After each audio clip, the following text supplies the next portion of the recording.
Hello guys and welcome to एडवार motor right. तो आज के वीडियो में मैं आपको बताने वाला हूँ बजाज पल्सर 220 ने मार्केट पे कैसा रूल किया और करिश्मा को कैसे खत्म किया। कंपटीशन में सबसे ज्यादा बिकने वाली बाइक पल्सर 220 कैसे बनी। तो गाइस वीडियो में बने रहें, चैनल को सब्सक्राइब करो, बेल नोटिफिकेशन के ऑल ऑप्शन को क्लिक करो। तो चलिए वीडियो स्टार्ट करते हैं।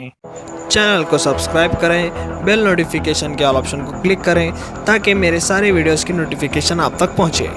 सबसे पहले लॉन्च डेट की बात कर लेते हैं। यहाँ पर 2007 में पल्सर 220 लॉन्च हुई थी फर्स्ट टाइम, जो कि फ्यूल इंजेक्टेड इंजन के साथ थी। उस टाइम पर फ्यूल इंजेक्शन उतना ज़्यादा फेमस नहीं था, लोगों को पता नहीं था, और आजकल भी ज़्यादा नहीं है, लेकिन आजकल BS6 होने की वजह से थोड़ा बहुत पता लगने लगा है।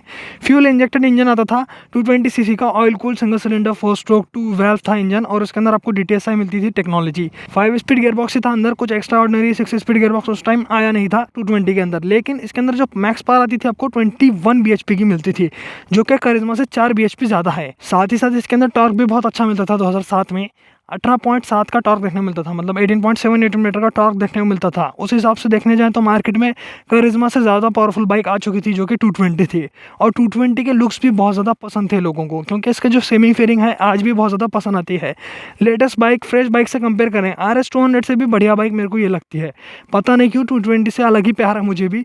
अल्ट्रा लेजेंड कहता हूँ मैं इसे। NS 200 एक लेजेंड है, RS 200 भी एक लेजेंड है, लेकिन ये अल्ट्रा लेजेंड है, अल्ट्रा लेजेंडरी बाइक है 220। यहाँ पर सेमी फेयरिंग है, साथ ही साथ इसका टैंक भी अच्छा बड़ा मिलता है। पीछे की बॉडी 150-180 पल्सर जैसी है, लेकिन जो सामने की सेमी फेयरिंग है, साथ ही साथ इसका क्लिप ऑन हैंडल बार है, इसका कॉकपिट का डिज़ाइन है, अलग ही रोड प्रेजेंस लेकर आता है। और आज भी ये बाइक बिकने को है, मतलब सेल पर है, तो आप समझ सकते हैं इसका डिज़ाइन कितना एडवांस था, जो कि 2007 में बनाया गया था, और आज तक भी ये बाइक सेल पर है। तो आप समझ सकते हैं लोगों को स्पोर्ट्स बाइक में ये बाइक आज भी पसंद आती है। तो लुक मुझे भी बहुत ज़्यादा पसंद आता था। उस हिसाब से लोग करिश्मा से इसकी तरफ शिफ्ट हो रहे थे। करिश्मा थोड़ी ओल्ड डिज़ाइन में लगने लगी थी।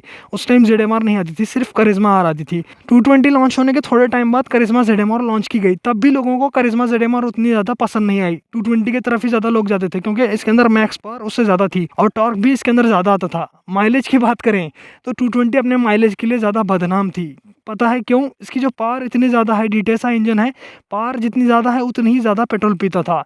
ये इतनी ज़्यादा बदनाम थी, 20 का एवरेज देती थी, ऐसा कहते थे लोग। जो first generation Pulsar 220 fuel injected थी, उसके अंदर 20 का भी माइलेज मिल रहा था। तो ये एक बहुत बुरी बात लगने लगी लोगों को। फिर भी लोग इसकी परफॉर्मेंस से बहुत ज़्यादा अट्रैक्ट हुए और इस बाइक को ख़रीदा। लेकिन कुछ टाइम बाद बजाज ने क्या किया, इसके अंदर कार्बोरेटर लगा दिया, जिससे थोड़ी बहुत पावर कम हो गई, आधे bhp की, और वाइब्रेशंस भी थोड़े बहुत बढ़ गए। लेकिन यहाँ पर क्या है, माइलेज बढ़ गया, जो कि 30 से 35 का मिलने लगा। कंपनी तो 30 से 35 नहीं, 35 से 40 का क्लेम करती थी, लेकिन कार्बोरेटर लगाने के बाद इसके अंदर माइलेज तो बढ़ गया, जो कि 30 से 35 का हो गया। लोगों को इतना माइलेज चल जाता था। उस टाइम पर पेट्रोल के प्राइजेस भी उतने ज़्यादा नहीं थे, तो लोगों ने क्या किया, करिश्मा के कंपेयर में इसको और ज़्यादा खरीदना चालू किया। और करिश्मा से पावर ज़्यादा, लुक भी बढ़िया है, कंफर्ट लेवल भी अच्छा है, साथ ही साथ क्लिप ऑन हैंडल बार एक अच्छी चीज़ लगती थी। उस टाइम पर क्लिप ऑन हैंडल बार उतना ज़्यादा मशहूर नहीं थे, जो कि R15 में ही आते थे और इसके अंदर आते थे। और यहाँ पर क्या है, आपको बता दूँ, लिक्विड कूलिंग ना होने की वजह से फ़ायदा रहता है। R15 जो लेते थे लोग, उनको खर्चा अलग से लगता था कूलेंट का, फिर ऑयल फिल्टर चेंज का। यहाँ पर आपको ज़्यादा खर्चा नहीं लगता था, क्योंकि उसके अंदर oil plus air cool technology आज तक भी आती है फर्स्ट जनरेशन से। तो यहाँ पर कूलेंट का खर्चा नहीं, ऑयल फिल्टर का उतना ज़्यादा खर्चा नहीं, तो थोड़ा बहुत मेंटेनेंस कम आता था एज़ कम्पेयर टू R15। करिश्मा का तो इससे भी कम आता था मेंटेनेंस, लेकिन करिश्मा ZMR में फुल फेयरिंग आने की वजह से बहुत ज़्यादा प्रॉब्लम्स झेलने पड़ते थे। कभी बाइक गिर गई तो पूरा इधर का फेयरिंग का पार्ट खराब हो जाता था करिश्मा का। लेकिन ये बाइक गिरने पर क्या होता है आपको बता दूं, अगर ऐसे गिरेगी तो देख सकते हैं हैंडल को लगेगा, इतना भी अपन हैंडल मोड़ लेंगे तब भी इधर मार नहीं लगेगा, इसको लगेगा। इतना ही मोड़ लेंगे तो इधर मार लगेगा, या फिर क्रैश गार्ड को मार लगेगा। करिश्मा में क्या था, पूरा नीचे तक फेयरिंग थी, तो पूरा इतना पार्ट खराब हो जाता था। और इसके अंदर क्या है, अगर पार्ट खराब भी हो जाए तो यहाँ पर स्क्रैच लगते थे, और अगर टूट भी गया पार्ट तो ये पार्ट ज़्यादा महंगा नहीं मिलता था। इसलिए क्या है, लोगों को ये पॉकेट फ्रेंडली बाइक लगती थी। और साथ ही साथ क्या है, इसकी टॉप स्पीड, इसका टैग आता था, टैग लाइन बोलते हैं ना, ऐड में आता है। जैसे आपको बता दूं, करिश्मा का आता था Karizma ZMR above all, Karizma are always game, वैसे ही 220 का आता था फास्टेस्ट इंडियन। इसका टैगलाइन फास्टेस्ट इंडियन इसलिए आता था क्योंकि ये 150 की स्पीड के ऊपर भी जा सकती थी, जो कि दूसरे इंडियन मैन्युफैक्चरर के बाइक्स के लिए नामुमकिन सा था। करिश्मा भी 140 145 जाती थी, लेकिन ये बाइक 150 से 160 की स्पीड अचीव करने के काबिल थी उस टाइम पर। BS3 मॉडल आज भी अगर अपन टॉप स्पीड चेक करेंगे तो 160 के ऊपर जाती है। वेल मेंटेन BS3 220F मिल जाए, आराम से वो 150 से 160 की टॉप स्पीड कर लेती है। BS4 मॉडल BS6 मॉडल में क्या है, थोड़ा बहुत ट्यूनिंग चेंज है, इसकी वजह से आपको थोड़ा टॉप एंड परफॉर्मेंस कम मिलती है इन बाइक्स के अंदर।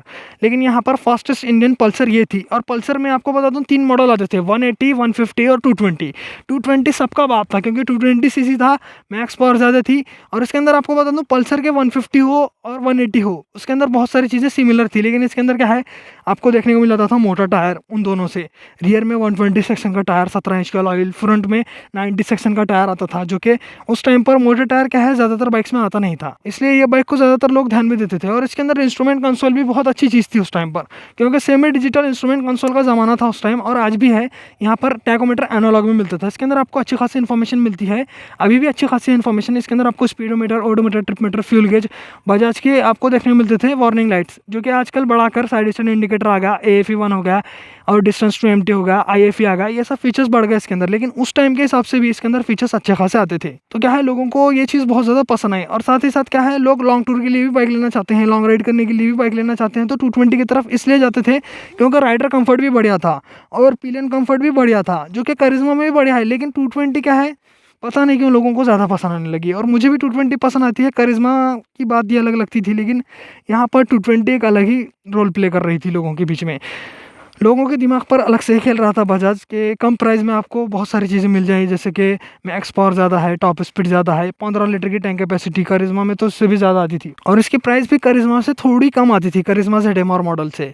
तो यहाँ पर क्या है, इंडियन मार्केट प्राइस सेंसिटिव है कि लोगों को कम प्राइस में ज़्यादा वैल्यू चाहिए, तो वो सब चीज़ें पल्सर 220 से मिल रही थी लोगों को। लुक बढ़िया मिल रहे थे, इंजन बहुत अच्छा था, थोड़े बहुत वाइब्रेशन झेल लेते थे। और यहाँ पर क्या है, 220 एक लेजेंड बन गई उस टाइम से ही, लेजेंडरी बाइक।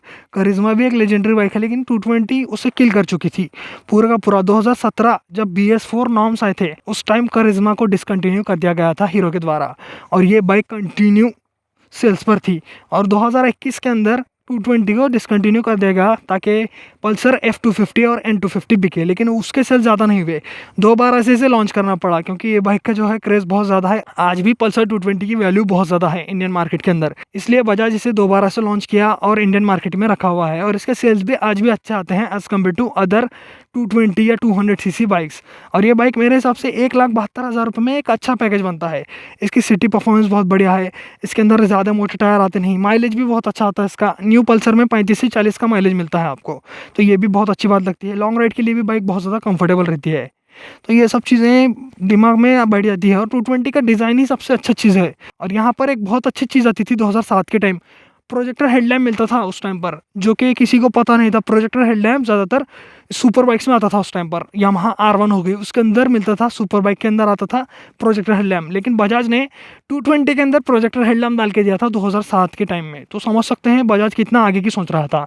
इसलिए भी 220 बहुत ज़्यादा एडवांस लगती थी लोगों को, लुक भी बहुत पसंद था। बहुत सारी चीज़ें 220 की टाइम से आगे की ही थी और लोगों को पसंद भी थी। करिश्मा में बहुत सारी चीज़ों की कमी थी, जैसे कि बता दूँ उसमें भी थोड़े बहुत वाइब्रेशंस और माइलेज की कमी आती थी, और पिकअप तो बहुत कम लगता था 220 पल्सर के सामने। और टॉप स्पीड भी करिश्मा की थोड़ी कम लगती थी पल्सर 220 के सामने, इसलिए लोग ज़्यादातर 220 की तरफ शिफ्ट हो जाते थे और करिश्मा की सेल और नीचे होने लगती थी और 220 ऊपर जाने लगती थी। तो गाइस आज के वीडियो में मैंने आपको बताया पल्सर 220 इतनी ज़्यादा लेजेंडरी बाइक क्यों बनी और कैसे बनी।